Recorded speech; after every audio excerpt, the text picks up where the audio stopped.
Bismillahirrahmanirrahim.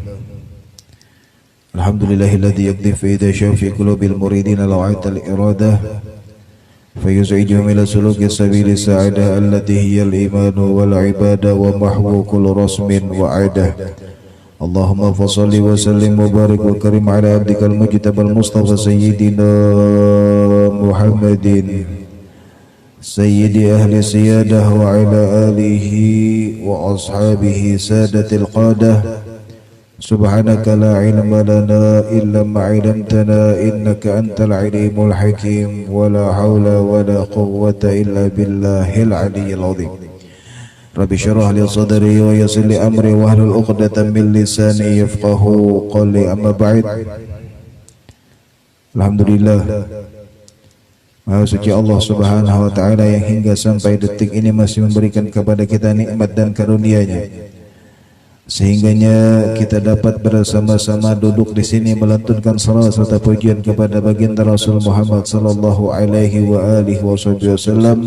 Maka mudah-mudahan apa yang kita lakukan pada malam hari ini menjadi sebuah bukti syukur kita kepada Allah Subhanahu wa taala, sehingganya kita digolongkan sebagai hamba yang pandai bersyukur dan kita terus berada di jalan yang diridhai oleh Allah Subhanahu wa taala. Amin ya rabbal alamin. Salawat dan salam teraturkan untuk baginda Rasul Muhammad sallallahu alaihi wa alihi wasallam, begitu juga para keluarga beliau, para sahabat, para tabi'in hingga akhir zaman, dan mudah-mudahan salawat ini menjadi sebab kita dipandang oleh baginda Rasul, dan mudah-mudahan salawat ini dan pujian yang kita lantunkan pada malam ini menjadi sebab kelak kita dikumpulkan bersama beliau di dalam surganya Allah Subhanahu wa taala. Amin ya rabbal alamin. Ikhwani rahimakumullah. Kemudian kala musannif rahimahullah wa nafa'ina bihi wa bi'ulumihi fid dharain, amin, radhiyallahu ta'ala anhu wa ankum ila an qala faslun. Aqalul ghusli ta'mimu badanihi bil ma'i wa akmaluhu ay yughsila sawatayhi wa ayuzila qadara min anfihi wa ayyuwaddi'ahu wa ayyadluka badanahu bisidri wa ayyasubbal ma'a ilayhi thalatha.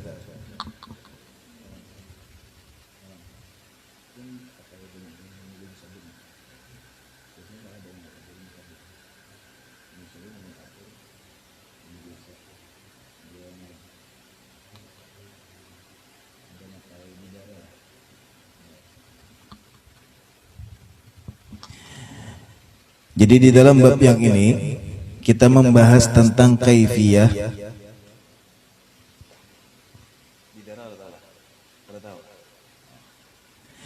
Kita membahas tentang bagaimana cara memandikan mayit.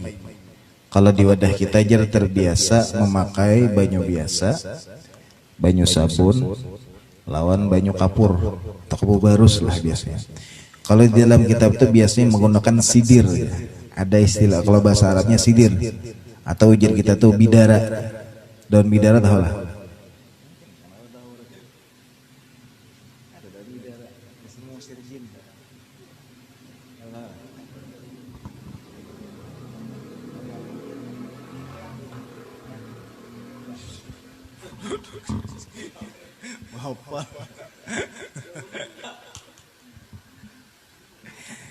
Jarang bang wadah kita yang pakai bidara tuh jarang.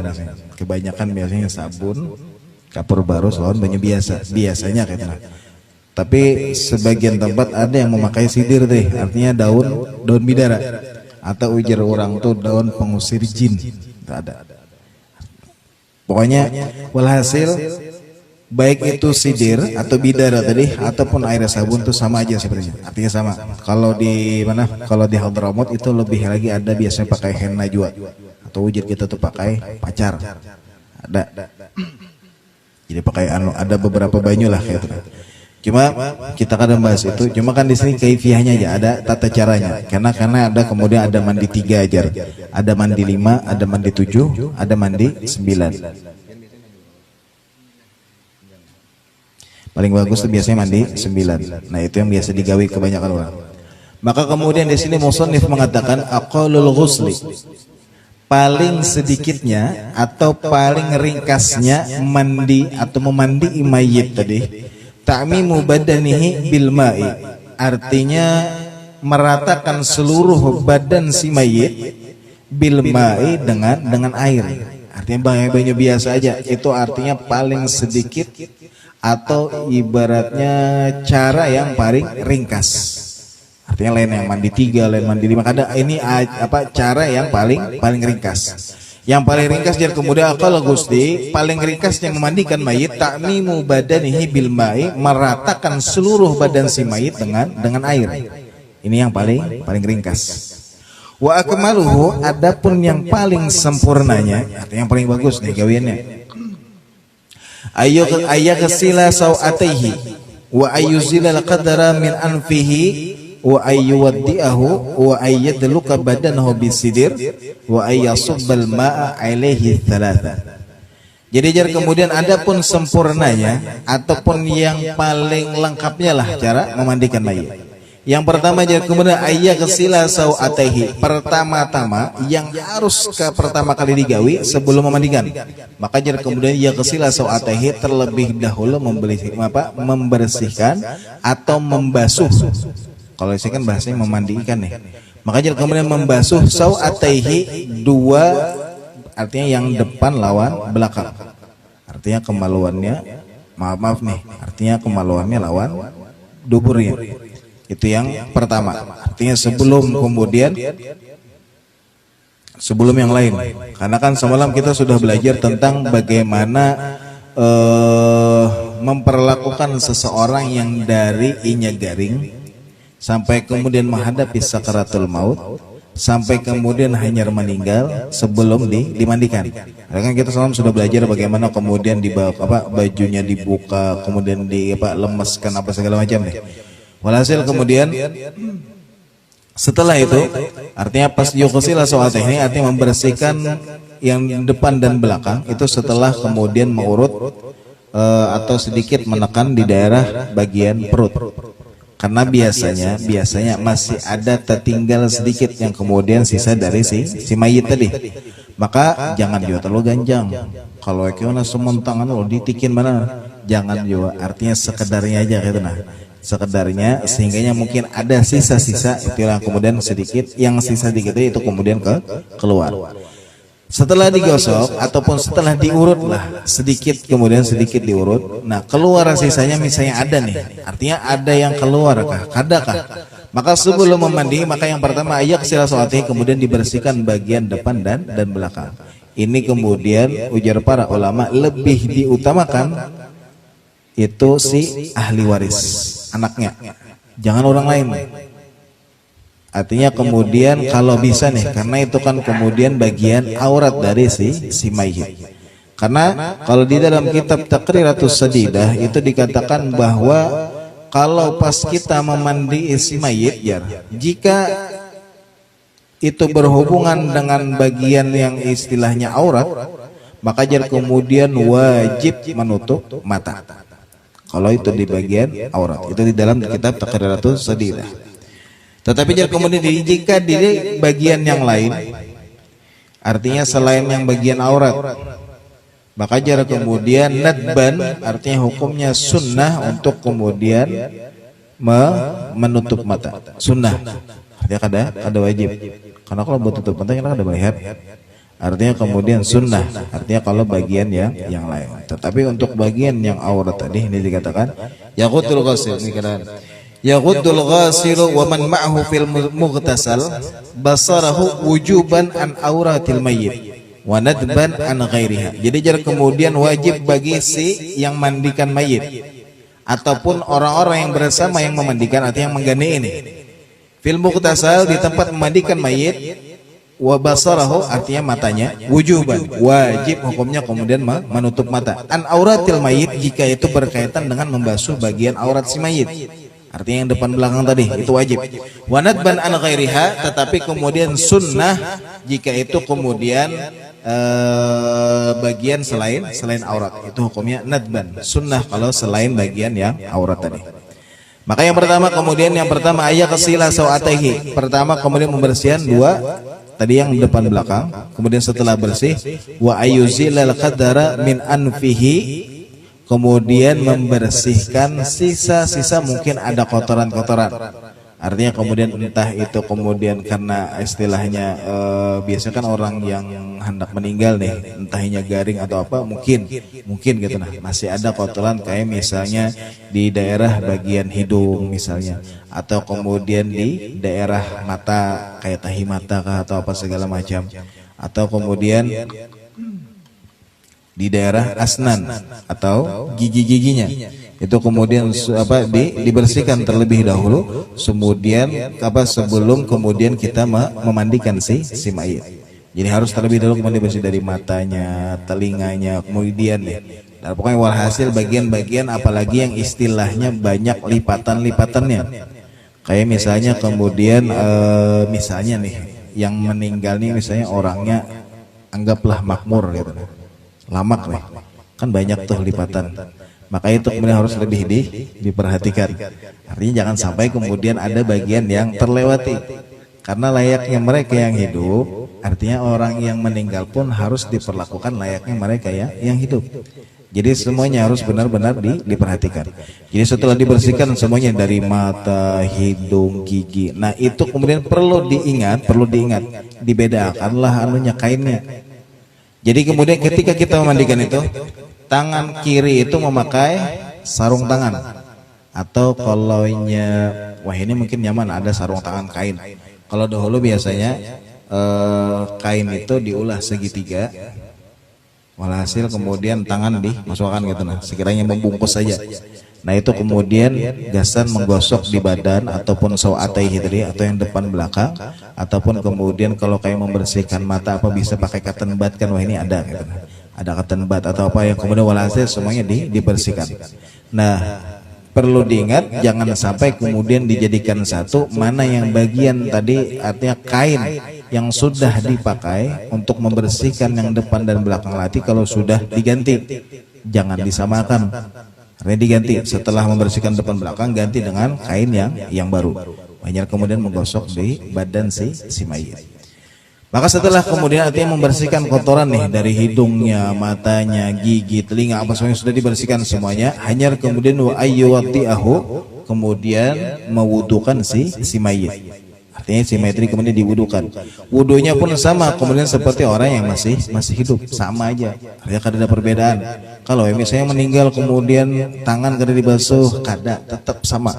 Dari membasuh muah sampai membasuh batis sama semuanya. Layaknya kemudian kita layaknya wudunya seorang yang hidup. Sama, cuma bedanya kemudian ini diwudukan. Berbeda dengan orang yang hidup, mungkin kau wudu sorangan. Makanya kalau yang ada pas memandikan mayitnya wudu sorangan, tinggalkan. Jangan ditunggui. Artinya belum meninggal berarti menyonya kau wudu sorang. Itu ya. Selanjutnya wa yuwadi'ahu, kemudian diwudukan. Kemudian yang selanjutnya wa ayyadluka badanahu bisidir. Nah ini kemudian yang jarang di wadah kita katanya. Artinya kemudian digosok kemudian dengan sidir.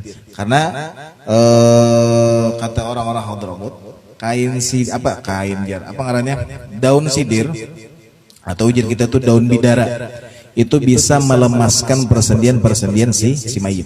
Itu lebih biasanya dipakai gitu.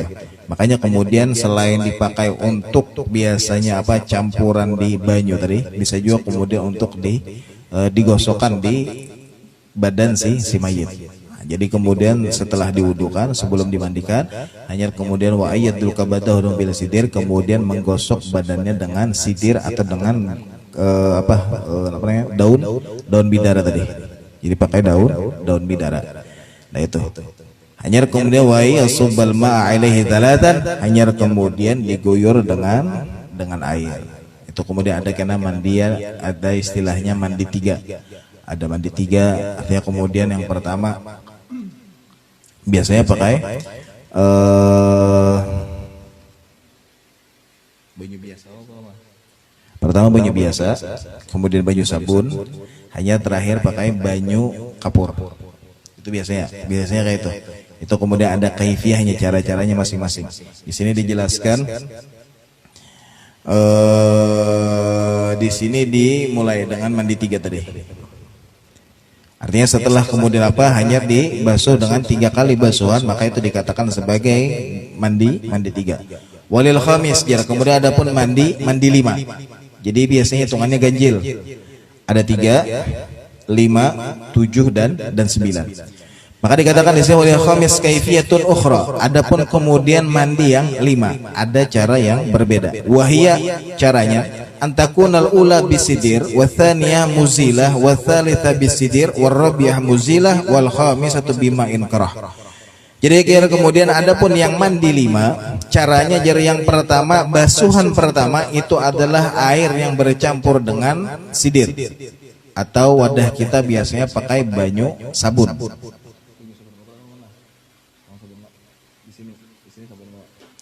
Jadi wadah kita ini diganti dengan banyu sabun.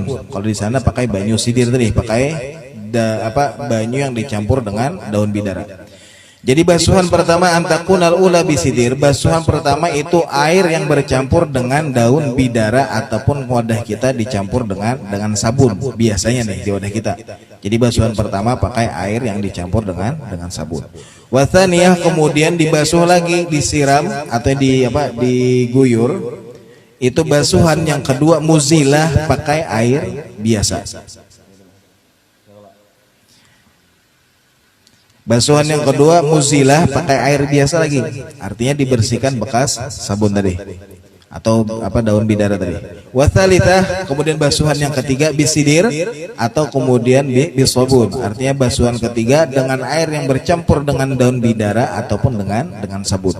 Warabi'ah muzilah kemudian airnya basuhan keempat dengan air yang bersih, artinya dibersihkan lagi nih bekas sabun tadi. Wal khamisah terakhir ditutup bima'in karah, ditutup dengan air yang bersih yang kemudian biasanya di wadah kita bercampur dengan kapur barus. Hajar kemudian dicampur dengan kapur barus tuh, nah itu biasanya ditumbuk, diulah sehalus mungkin, artinya selembut mungkin lah, pokoknya ditumbuk sehalus mungkin, hanya kemudian dicampur pakai banyu. Nah itu kemudian menjadi basuhan yang terakhir, itu mandi 5. Jadi yang pertama banyu sabun, karena wadah kita pakai sabun, lain pakai bidara. Jadi anggap kemudian yang pertama pakai sabun, basuh nih. Kemudian biasanya caranya kayak ini. Tapi kan kita praktek juga. Jadi setelah membersihkan bagian kepala apa segala macam, pertama karena ini mayit berbeda dengan kita yang hidup, maka kalau kita mandi wajib, biasanya kan mendahulukan di sebelah kanan. Jadi kita mandi wajib itu sunnah mendahulukan yang sebelah kanan. Jadi bagian depan sebelah kanan, hanya bagian belakang sebelah kanan. Itu mandi wajib. Karena kita hidup nyaman, hendak bergerak kayak apa aja. Berbeda dengan mereka yang mayit yang sudah meninggal, maka terlebih dahulu bagian kanan dari atas sampai ke bawah, hanya bagian kiri yang di depan nih, dari atas sampai ke bawah. Karenanya mayit. Ngalih kemudian membolak-balik ke segala macam itu. Jadi dahulukan dulu bagian depan yang kemudian nyaman gasan disiram. Jadi bagian kanan dahulu, hanya kemudian bagian kiri. Nah setelah itu hanya kemudian dimiringakan sebelah kanan, artinya bagian belakang sebelah kanan dibasuh nih.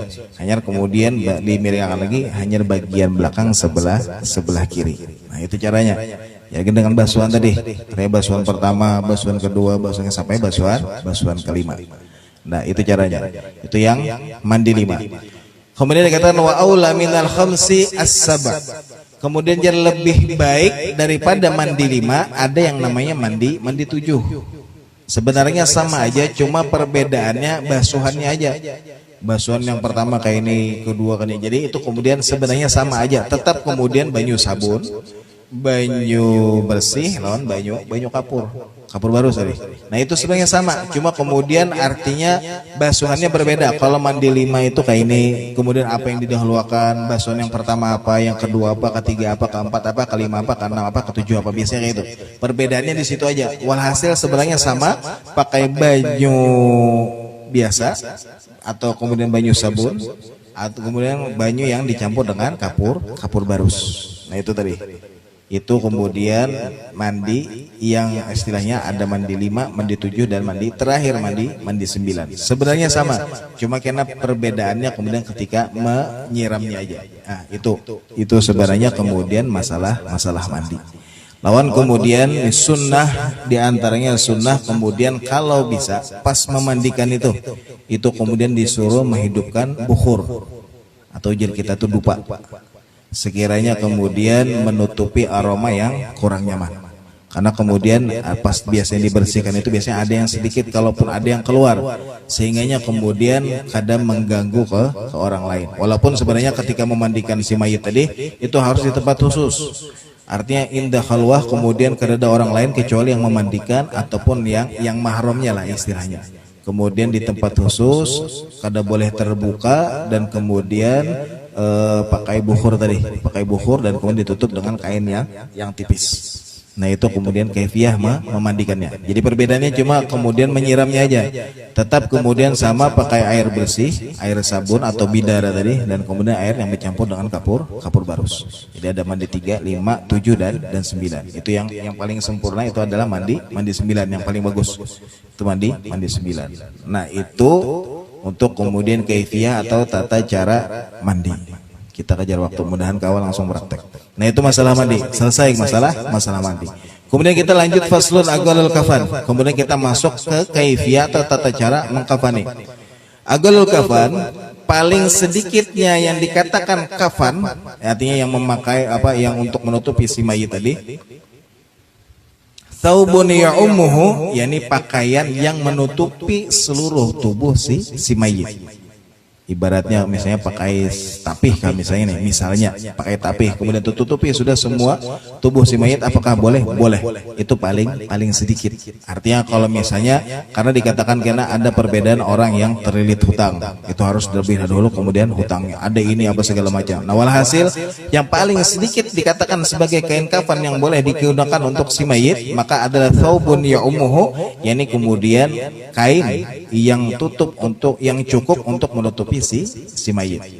Wa akmaluhu lirrajul, adapun yang sempurnanya kain kafan untuk laki-laki.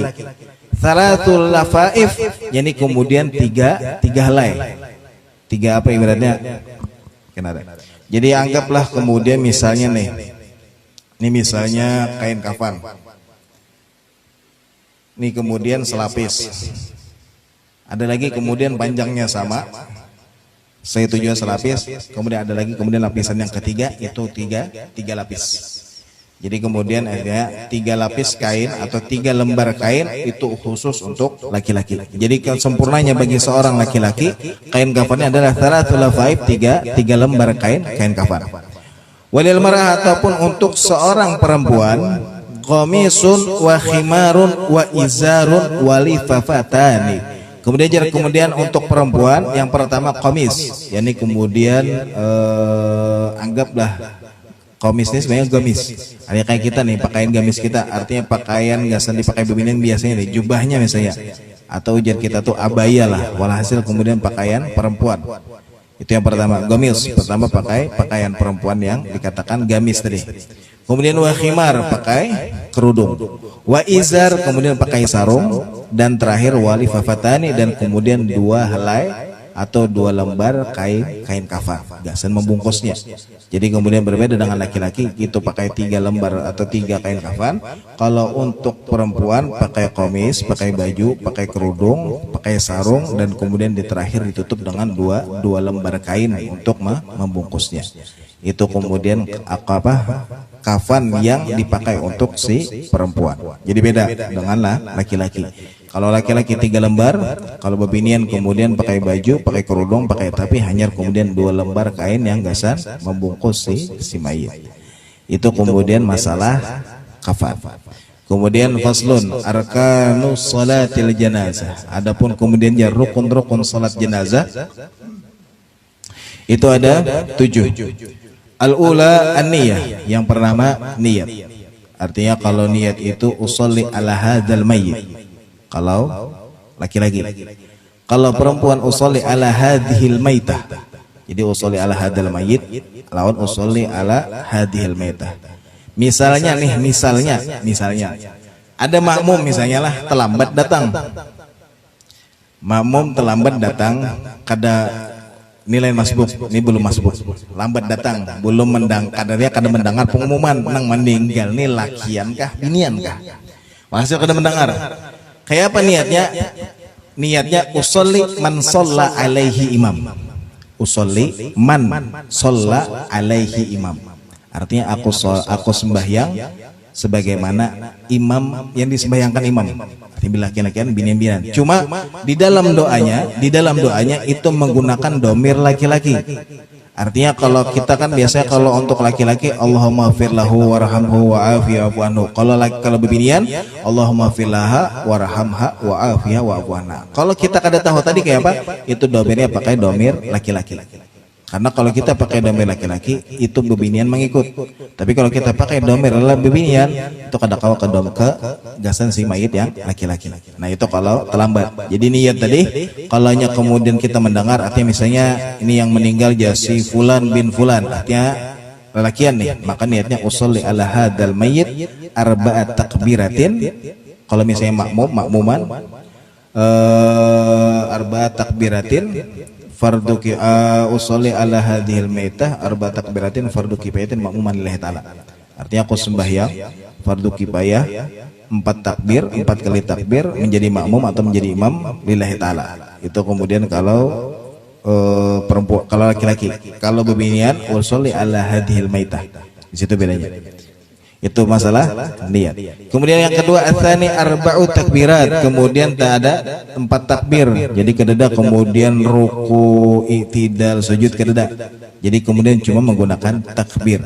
Makanya di sini ada sedikit perbedaan pendapat ulama yang mengatakan, makanya kan di dalam pengertian salat itu dikatakan as-shalah itu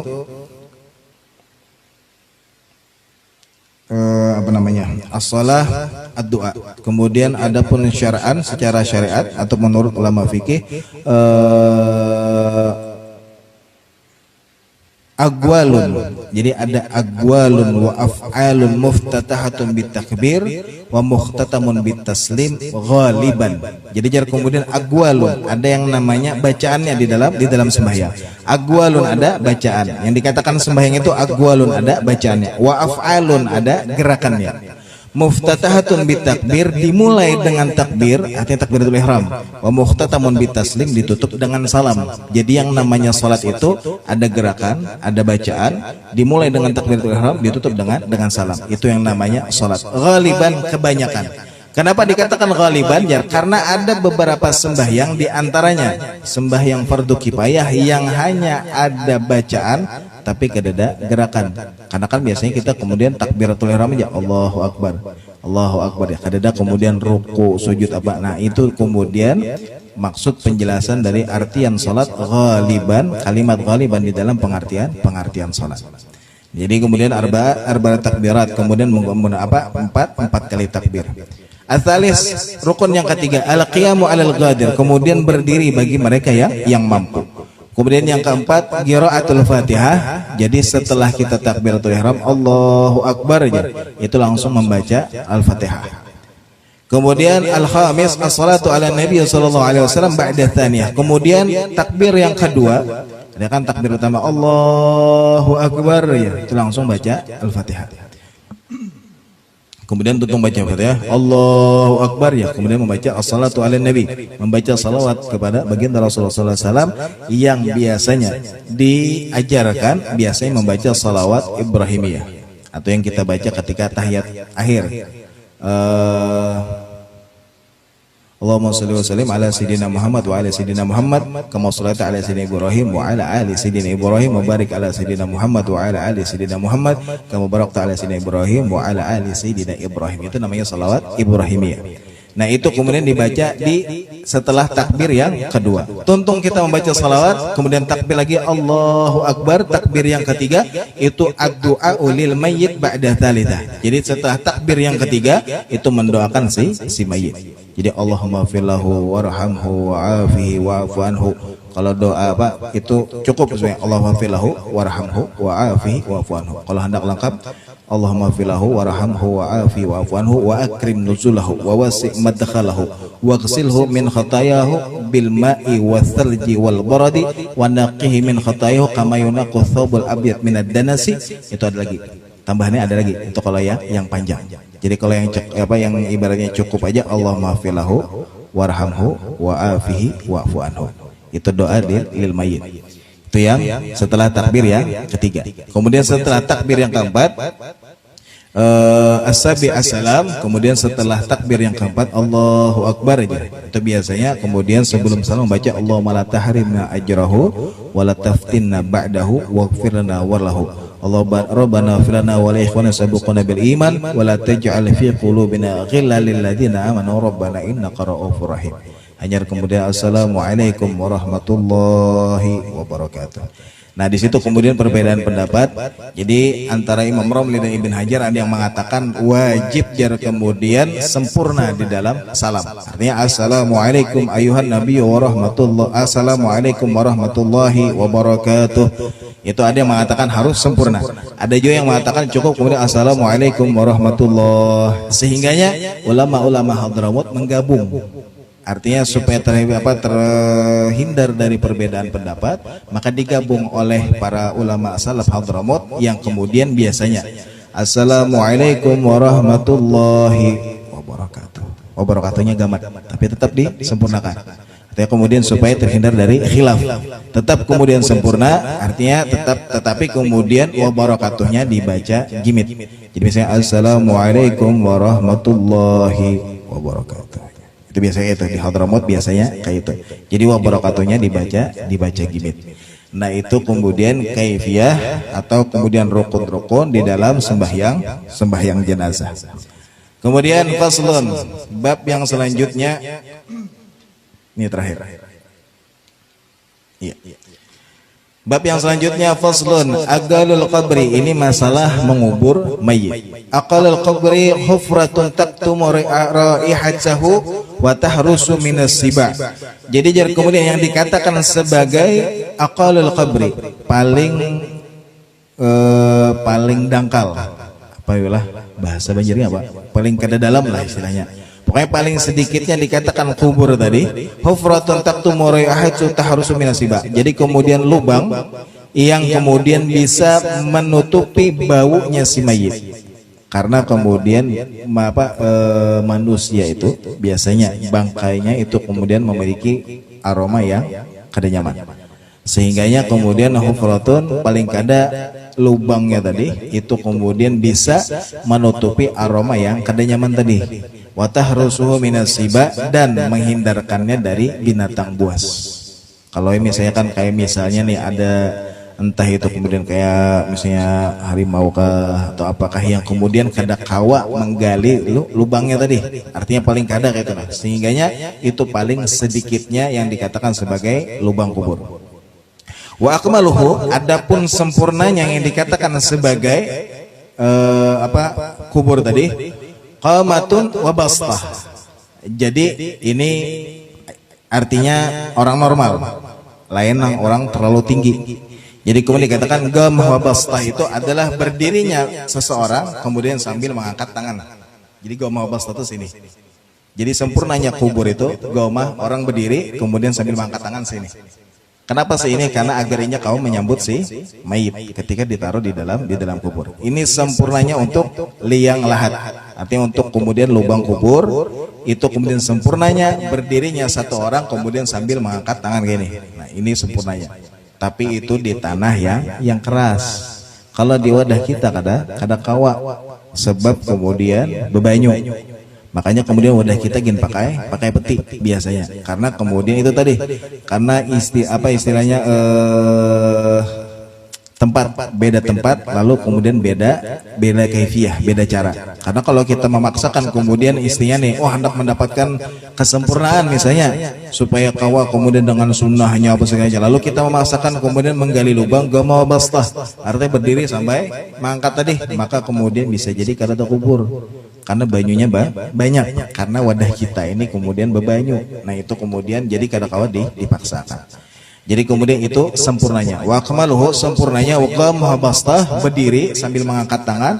Kemudian wa yudda'u hadduhu 'ala turab wa yajibu tawjihu ilal kiblah. Kemudian menandak si mayit tadi itu kemudian pipinya itu bersentuhan dengan tanah dan menghadapkan ke arah kiblat.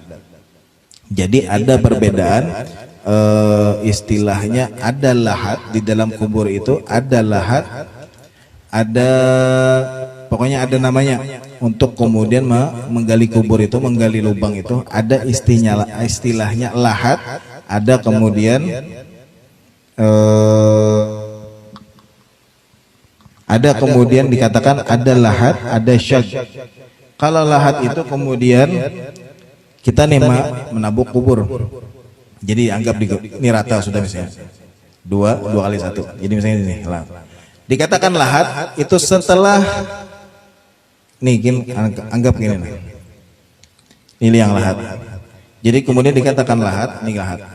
Jadi di dalam kubur itu setelah ditabuk, kan nih kiblat sebelah sana nih. Jadi kemudian setelah ditabuk, ini dinding tanah di dalam kubur tadi yang di sebelah barat. Jadi kan ditabuk nih sini. Ini 2 meter, ini semeter. Jadi 2 kali 1. Jadi ini. Setelah kemudian ditabuk, nah dinding yang sebelah barat ini yang sempurna. Dinding yang sebelah barat ini ditabuk lagi. Apa yalah bahasanya? Dikarek gitu nah. Dipapas jar. Jadi saya kayak ini nih. Ini kan sudah rata. Jadi diambil pulang di bagian sebelah barat. Sehingga kemudian ketika si mayit diandap, nih anggap si mayit. Setelahnya diturunkan ke liang kubur, kemudian ketika hendak pakai yang liang lahat tadi, maka kemudian diandak ke arah kiblat. Gini. Jadi kalau dilihat dari atas, itu masuk ke dalam lubang yang digali tadi. Nah itu namanya lahat. Jadi ada lahat, ada syak. Kalau syak itu ini kubur nih. Ini kubur sudah seini. Lalu kemudian di tengah-tengahnya tadi, di tengah-tengah yang sudah dikubur tadi kan 2 kali 1. Nah di sini di tengah-tengahnya tadi hanya kemudian ditabuk. Nah itu namanya syak. Nah, jadi ada syak, ada lahat. Kalau lahat tadi yang di daerah di dinding kubur tadi yang sebelah arah barat tadi itu ditabuk ulang, dipapas tadi jar. Nah, hanya kemudian karena ditempelkan mayit ke situ, menghadap ke arah kiblat. Ini kalau di tanah yang keras, kayak di Hadramut atau daerah misalnya kayak daerah Jawa lah, itu kemudian kada pakai apa? Kada pakai peti wadah kita, karena di sana tanahnya keras. Kalau wadah kita kada kawa, kemudian karena bebanyu, jadi kada kawa kita menggunakan lahat ataupun syak tadi, karena kita harus pakai tebala lah, ujar kita tuh bahasanya. Nah itu kemudian wa akmaluhu itu sempurnanya. Jadi itu tadi caranya kayak itu. Jadi ada yang kemudian kaifiyahnya, ada istilahnya lahat, ada yang namanya syak. Nah itu kemudian cara mengubur. Jadi kemudian dihadapkan ke arah kiblat. Kayak ibaratnya sunnahnya kita guring kemudian menghadap ke arah kiblat. Nah itulah kemudian kaifiyah dari cara memandikan, mengkafani, kemudian menyolatkan sampai kemudian mengubur. Itu kaifiyah atau tata cara dari kemudian memandikan sampai kemudian mengubur. Adakah yang ditanyakan? Atau praktekkah kita? Hanya jam 11. Kalau hendak praktek, kalau kena aja. Atau misalnya ada yang ditanyakan gitu.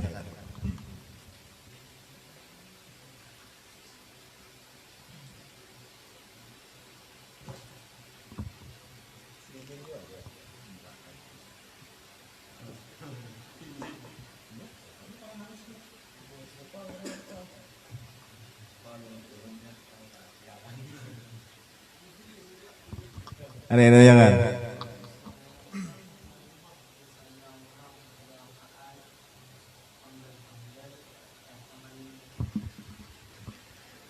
Kalau masih ada yang tersisa, karena kan kadang entah itu kayak kebakaran lah, biasanya ada yang kebakaran atau kecelakaan kan, biasanya ada yang kemudian naudzubillah sampai hancur lah.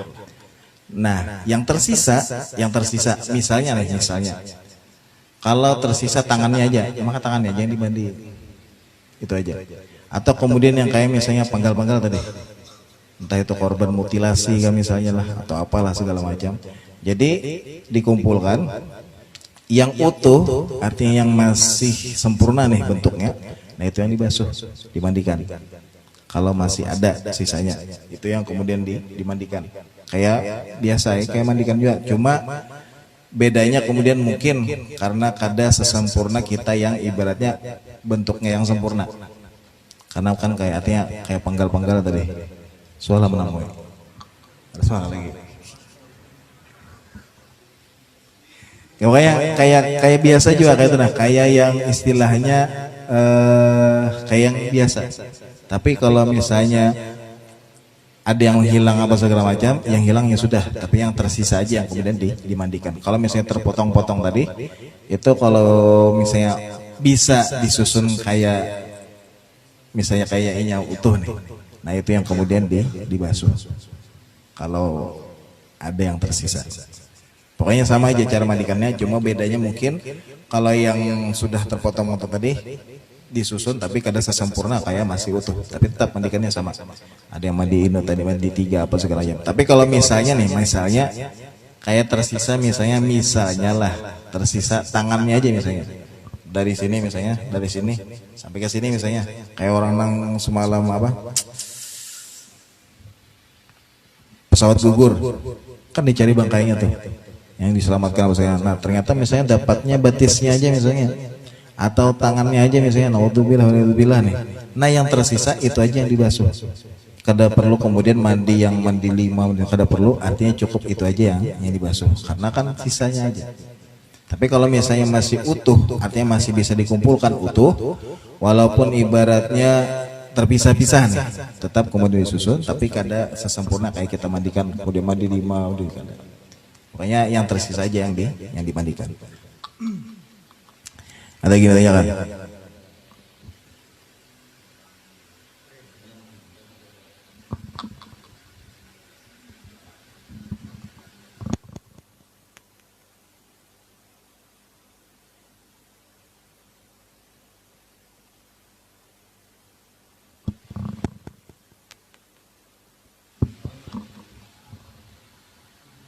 Apa itu?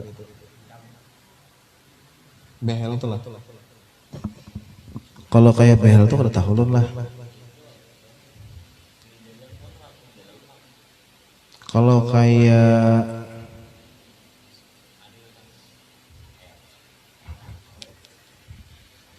kada suap lagi menamu yang istilahnya pakai behel tadi tuh, pakai kawat gigi.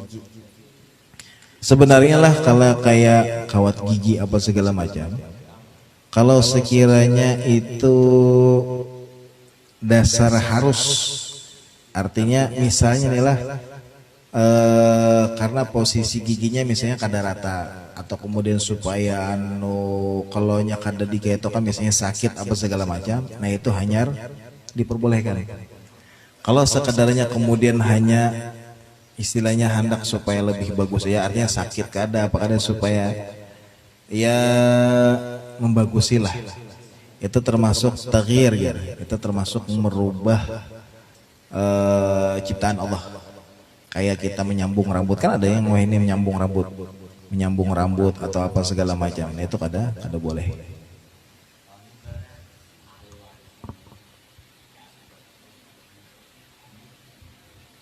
Amas giginya, kalau ya amas.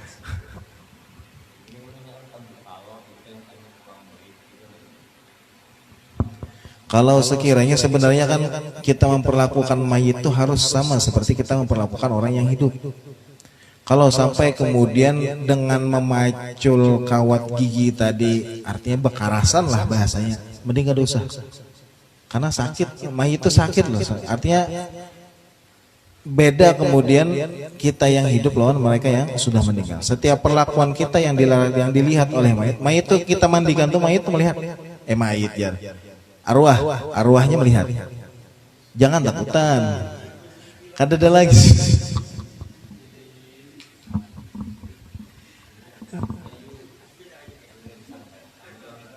Tetap kada mau. Tetap kada mau. Oh, salah. Penting lagi kita. Sebenarnya mayit itulah meninggalnya sudah kada ada daya lagi. Kalau ini begarak, kada begarak lagi sudah. Mun begarak tuh masih hidup berarti. Kalau sekiranya kemudian inya sudah meninggal dunia, bujur-bujur meninggal nih, bujur-bujur meninggal. Jangan takutan. Artinya kalau misalnya dibawai mandikan, kan sudah belajar nih. Kalau kenapa paman camat kan mencari kawan mau mandi mayit. Karena sudah belajar ya harus siap lah. Harus siap. Kalau sudah meninggal itu kada kau lagi, dah begarak, kada kau lagi. Artinya kemudian cuma maksudnya roh melihat tadi, artinya perlakuan kita itu kemudian dilihat, artinya dirasakan. Artinya setiap perlakuan kita, makanya kalau sekiranya tadi kayak mau cabut behal tadi, kawat gigi tadi, kalau sekiranya itu berpaksaan, artinya kita nang hidup aja nih sakit, maka lebih baik kemudian kada usah. Artinya lebih baik ada usah. Dan kalau bisa yang memandikan mayit itu harus bujur-bujur amanah. Harus bujur-bujur amanah. Artinya apapun yang terjadi ketika memandikan mayit jangan sampai keluar kecuali yang baik, kecuali yang baik. Karena di dalam hadis baginda Rasul mengatakan udzkuru mahasina mautakum. Sebutlah hal-hal yang baik dari orang yang meninggal dari kalian. Jadi jangan disambat. Karena sering terjadi, biasanya sering terjadi mereka yang ngungkit-ngungkit keburukan si mayit itu langsung ditegur oleh Allah Subhanahu wa taala. Seperti misalnya kejadian yang pernah mungkin ada yang mendengar. Masalah yang kejadian di zaman Imam Malik. Imamul Haramain. Imam Malik ini kemudian pernah menghukum seorang wanita ketika si bebinian ini memandikan binian nang gawiannya kada baik. Lalu jarnang binian nang memandikan nih naja sambil memukul kepada kemaluan si mayit. Jadi jar ini nih aja bahari aja nang gawiannya kada baik sambil gitu nah. Sampai gitu kan sakanya pas memukul tangannya berikit tangannya. Jadi kemudian bingung waktu itu yang memandikan kayak apa caranya, karena semakin dikarasi semakin kada kawa. Lalu diceritakanlah kepada Imam Malik. Kalau ujar Imam Malik, artinya ini termasuk menuduh orang berzina. Sedangkan orang berzina itu kan hukumannya harus dicambuk. Maka dicambuk perempuan itu, setelah dicambuk terlepas tangan itu dengan sendirinya. Teguran. Artinya kita nang memandikan nih harus amanah. Jadi apa yang kita lihat, apa yang kita rasakan, apa yang kita apalah semuanya kita alami ketika kita mandikan itu cukup untuk diri kita sendiri. Kalau baik boleh kita ceritakan, kalau buruk itu cukup kita sendiri. Jadi harus bujur-bujur amanah mereka yang memandikan si mayit tadi. Jangan kemudian oh ya tadi ya si mayit, jangan sampai kemudian bagi saya yang macam-macam. Apalagi misalnya menyebar yang kada bujur, maka jadi fitnah. Maka jadi baik kemudian kada, artinya jangan sampai kita mengisahkannya kemudian ke lain-lain. Nah itu tadi. Ada yang tanyakan lagi?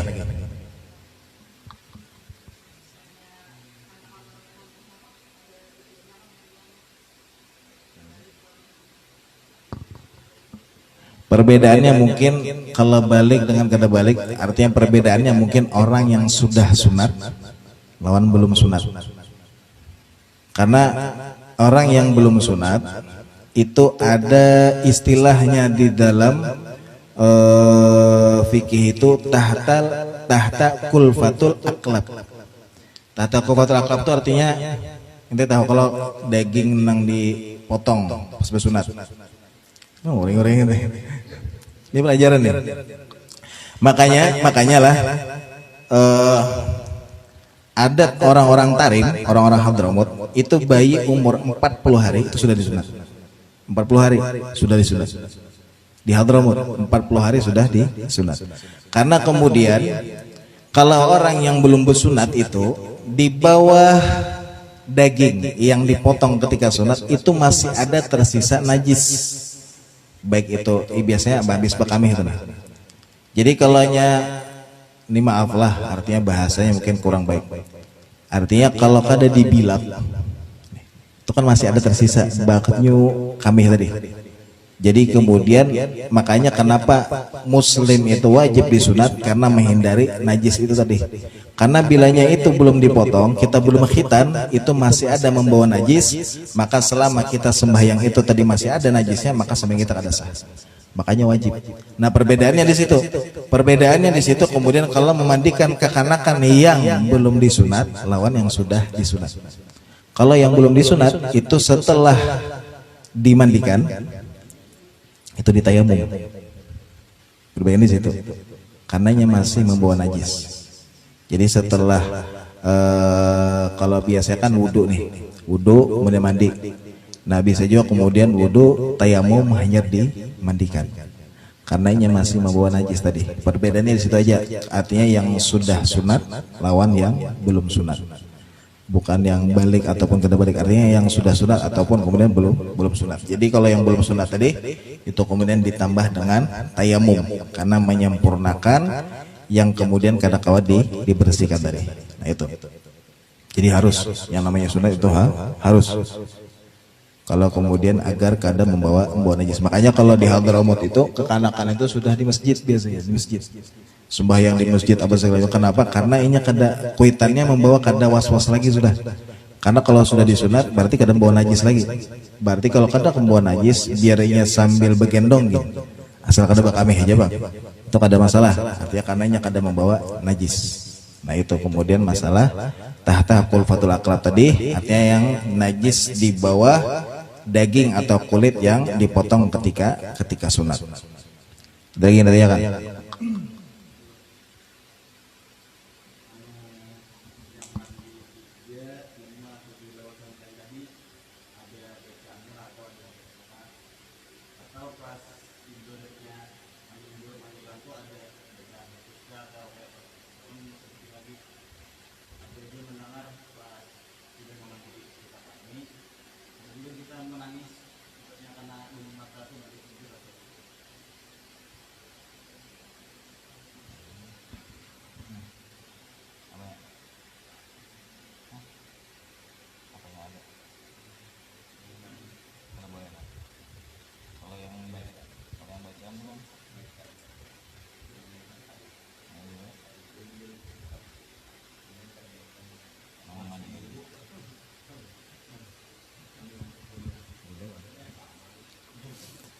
Sebenarnya lah kalau yang anak pelajari itu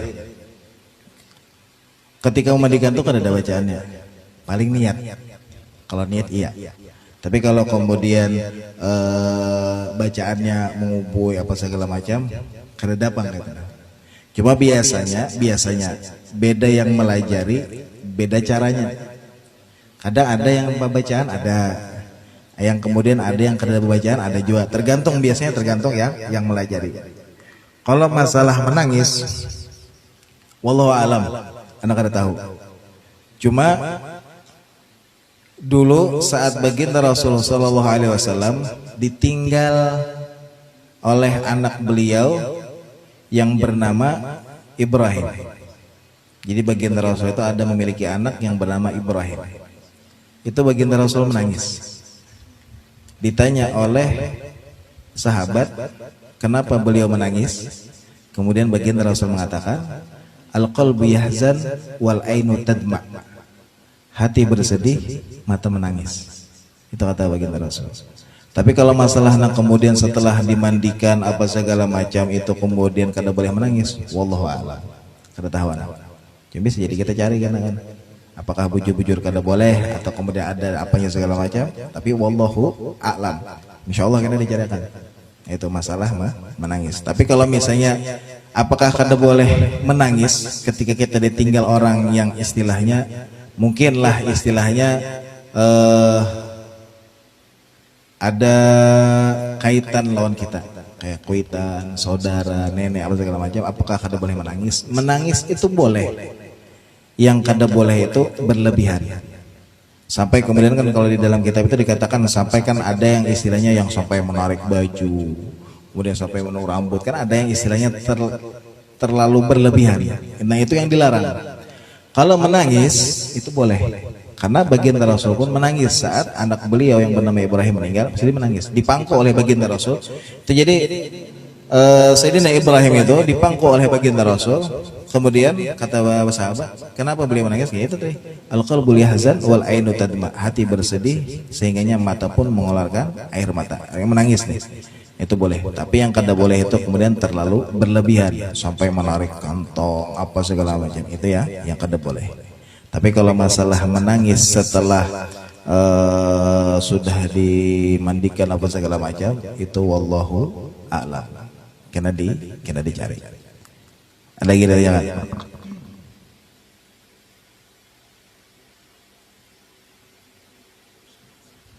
Dari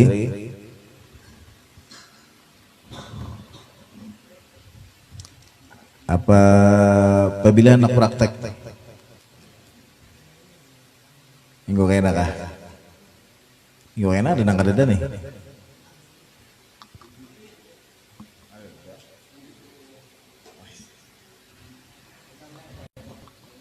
Karena ada aja videonya, ada jawahir.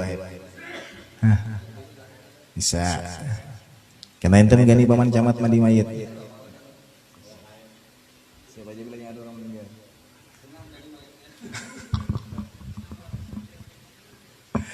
Ada lagi tanya kan?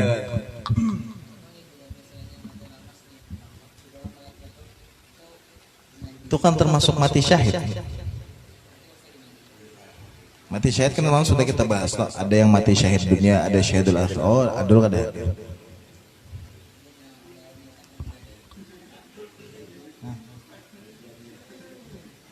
Ada syahid dunia, ada syahid akhirah, ada syahid dunia wal akhirah.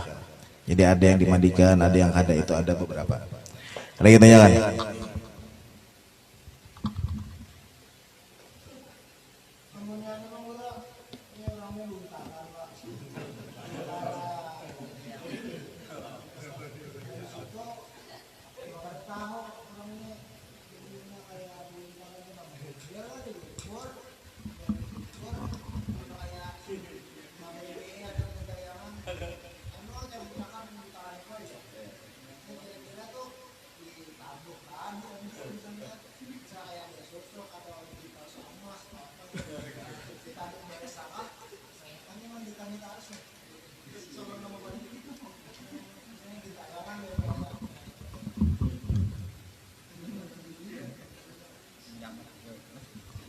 Ya, jadi katakanlah, jadi kita ada sedikit faslun ya.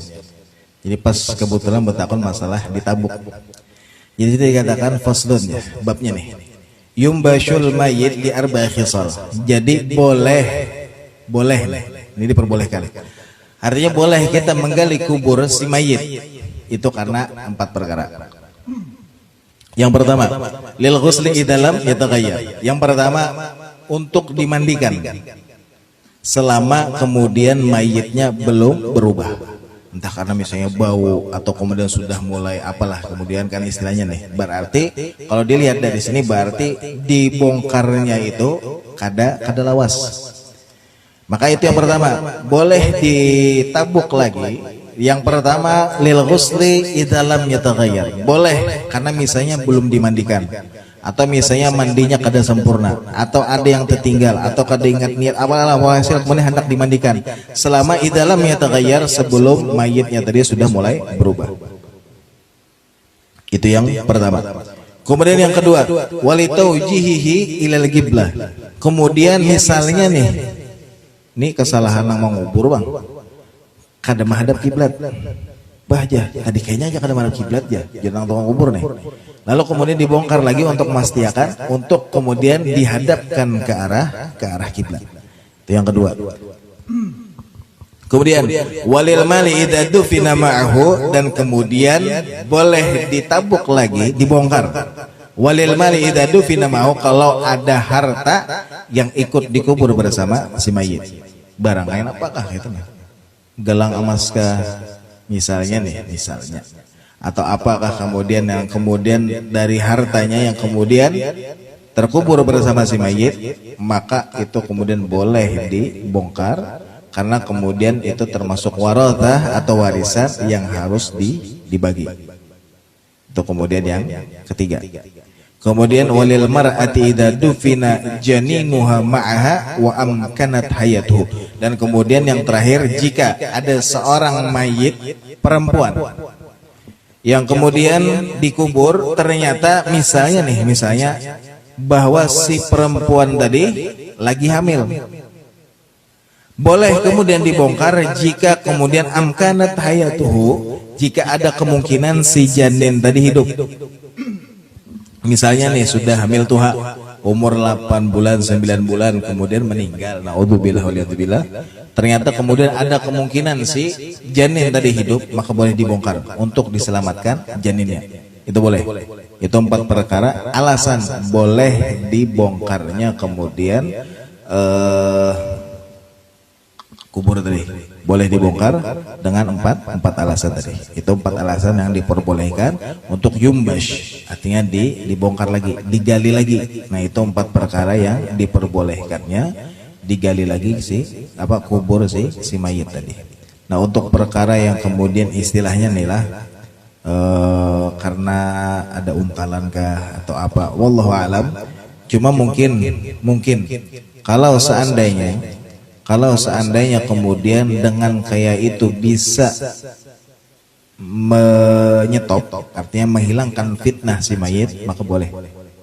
Kalau kemudian harus misalnya, karena biasanya lah itu tuh biasanya akan ada istilahnya khadamnya.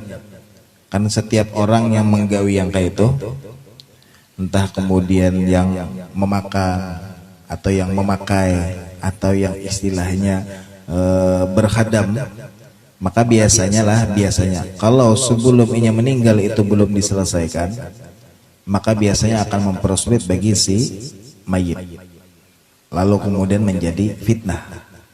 Makanya kan kemudian dulu ada yang bertakun, karena kan waktu itu ulun itu menyambat bahwa kalau sudah dikubur maka kada daya dan upaya lagi dah. Karena setiap dari kita yang meninggal dunia, ketika ia sudah masuk ke dalam yang namanya alam kubur, itu hanya ada 2 kemungkinan.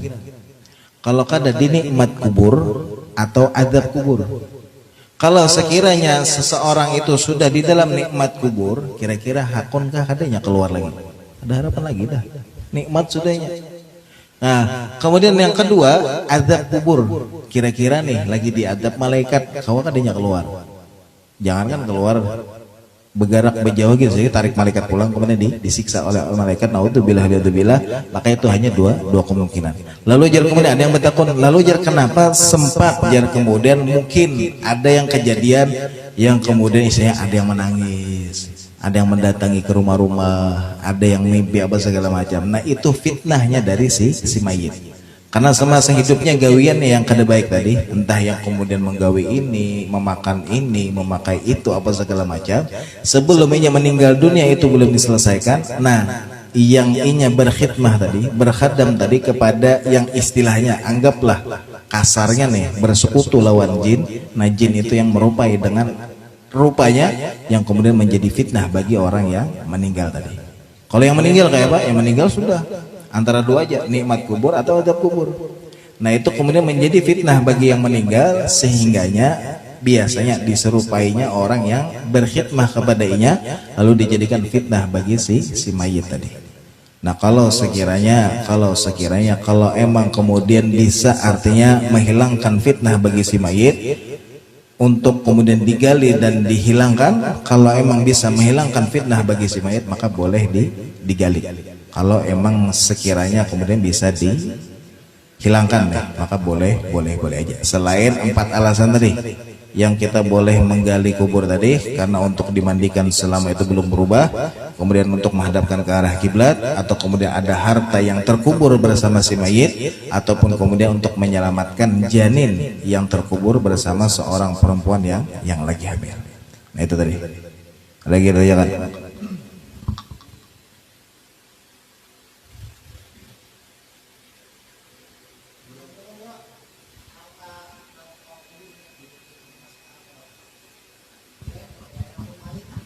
Boleh. Kan pernah kejadian yang kemudian rasanya kalau ada dompet anaknya atau yang menggali kubur, kisahnya.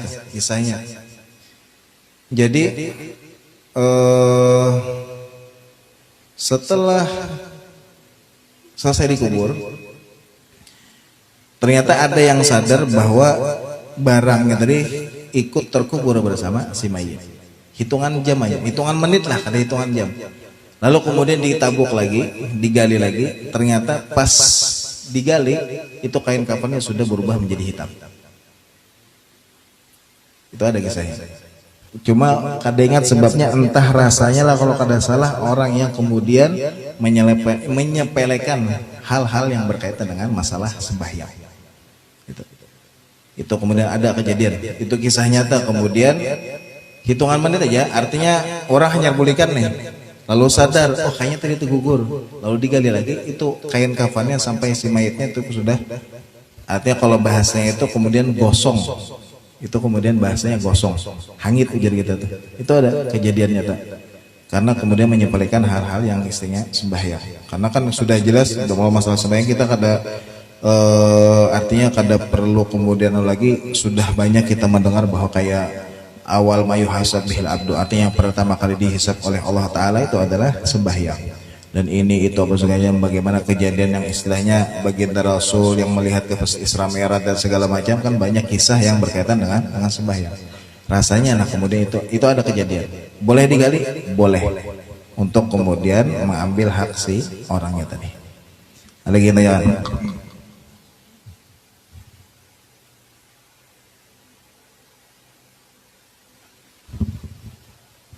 Ada lagi?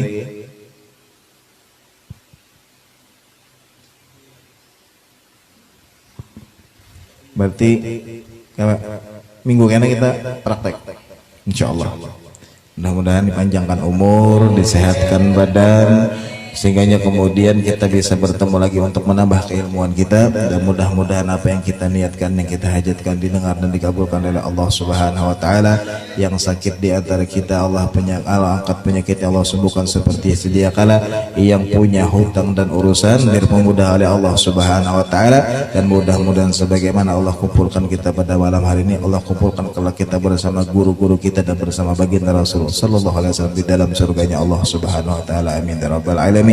Ala hadhihi niyyah wa kullu niyatin salihah wa ila hadratin Nabi Muhammadin sallallahu alaihi wa alihi wasallam. Al-Fatihah.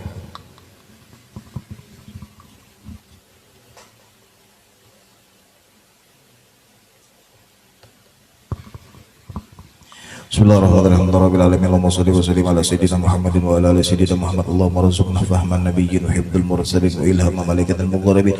Rabbana taqabbal minna innaka antas samiul alim wa tub alaina innaka antat tawwabur rahim. Allahumma ij'al jam'ana hadza jam'an marhuma wa tafarruqana min tafarruqan ma'suma wa la taj'al fina wa la minna wa la ma'ana syaqiyyan wa mudra bi rahmatika ya arhamar rahimin. Wa sallallahu ala sayyidina Muhammadin wa ala alihi wasallam bi fadli subhana rabbika rabbil izzati amma yasifun wa salamun ala mursalin walhamdulillahi rabbil alamin. Taqabbalallahu minkum.